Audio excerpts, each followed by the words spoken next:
यहाँनिर मेरो मोबाइलमा चाहिँ तपाईँले देख्न सक्नुहुन्छ याङ्गो एप्लिकेसन। सो यसलाई चाहिँ म प्रयोग गर्दै आइरहेको छु र आजको यस भिडियो मार्फत चाहिँ तपाईँहरूले चाहिँ अब याङ्गो एप्लिकेसनलाई चाहिँ कसरी प्रयोग गर्न सक्नुहुन्छ भन्ने जानकारी दिएछु। र सर्वप्रथम तपाईँहरूले चाहिँ अब याङ्गो एप्लिकेसनलाई चाहिँ प्रयोग गर्नको लागि चाहिँ तपाईँले प्ले स्टोरमा गएर यस एप्लिकेसनलाई चाहिँ इन्स्टल गर्नुहोला र त्यस पछाडि तपाईँहरूले चाहिँ एकाउन्ट बनाउनु होला र एकाउन्ट बनाउँदा चाहिँ तपाईँहरूले चाहिँ अब यदि चालक हो भने चालकमा सेलेक्ट गर्नुपर्ने हुन्छ र यदि तपाईँहरूले चाहिँ अब याङ्गो बुकिङ गर्नको लागि बाइकहरू बुकिङ गर्नको लागि चाहिँ तपाईँहरूले चाहिँ अब बुकिङमा चाहिँ क्लिक गरेर एकाउन्ट बनाउनु होला। एकदमै सजिलो छ र मैले चाहिँ अलरेडी नै एकाउन्ट बनाइसकेको छु। सो तपाईँहरूलाई चाहिँ म यहाँनिर ओपन गरेर अब तपाईँहरूले चाहिँ बाइक कारहरू कसरी बुकिङ गर्न सक्नुहुन्छ भन्ने चाहिँ म जानकारी दिँदैछु। सो देखिराख्नु भएको छ यहाँनिर याङ्गो एप्लिकेसन। म यसलाई ओपन गर्छु र ओपन गरिसकिसकेपछि चाहिँ तपाईँहरूले चाहिँ अब यहाँनिर लोकेसन अन गर्नुपर्ने हुन्छ। देखिराख्नु भएको छ यहाँनिर टर्न अन लोकेसन भनेको छ है। म यसलाई टर्न अन गर्छु र यसरी गरिसकिसकेपछि अब यहाँ देख्न सक्नुहुन्छ वेयर टु है, तपाईँ कहाँ जाने भनेर सोधेको छ। यसमा एकचोटि क्लिक गर्नु होला है त। यो क्लिक गर्नुभन्दा अगाडि चाहिँ तपाईँहरूले चाहिँ यहाँ देख्न सक्नुहुन्छ डेलिभरी, कार्गो, राइड्स होइन, तपाईँहरूले कुनलाई चाहिँ सेलेक्ट गर्ने, कुनलाई चाहिँ तपाईँहरूले चाहिँ रिक्वेस्ट पठाउने यहाँबाट गर्न सक्नुहुन्छ, यहाँबाट सेलेक्ट गर्न सक्नुहुन्छ। सो यहाँनिर देख्न सक्नुहुन्छ वे टु है, कहाँ जाने भनेको छ। यसमा एकचोटि क्लिक गर्नु होला।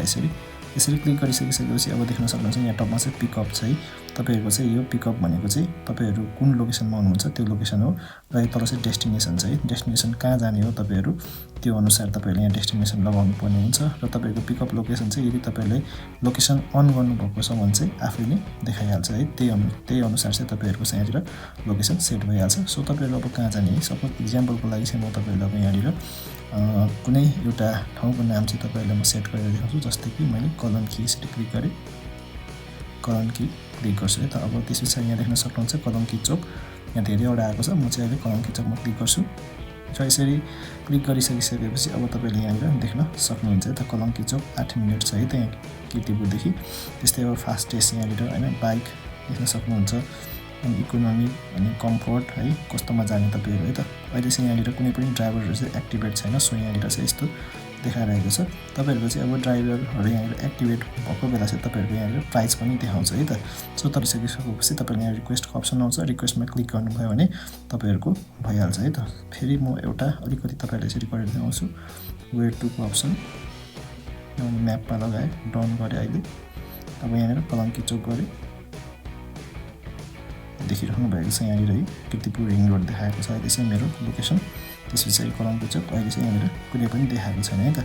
सो यति गरिसकेपछि तपाईँहरू चाहिँ अब बाइक केमा जाने त्यसमा तपाईँहरूले क्लिक गर्दाखेरि रिक्वेस्ट गर्दाखेरि तपाईँहरू एक्सेप्ट गरिहाल्छ। त्यस पछाडि तपाईँहरूलाई कल आउँछ र कल आइसकिसकेपछि चाहिँ तपाईँहरू सटर र मजाले जान सक्नुहुन्छ भन्दै आजको लागि भिडियो चाहिँ यति नै। तपाईँलाई आजको भिडियो कस्तो लाग्यो, मन पऱ्यो भने लाइक, सेयर एन्ड कमेन्ट गरिदिनु होला र च्यानललाई सब्सक्राइब पनि गरिदिनु होला भन्दै see you in the next video.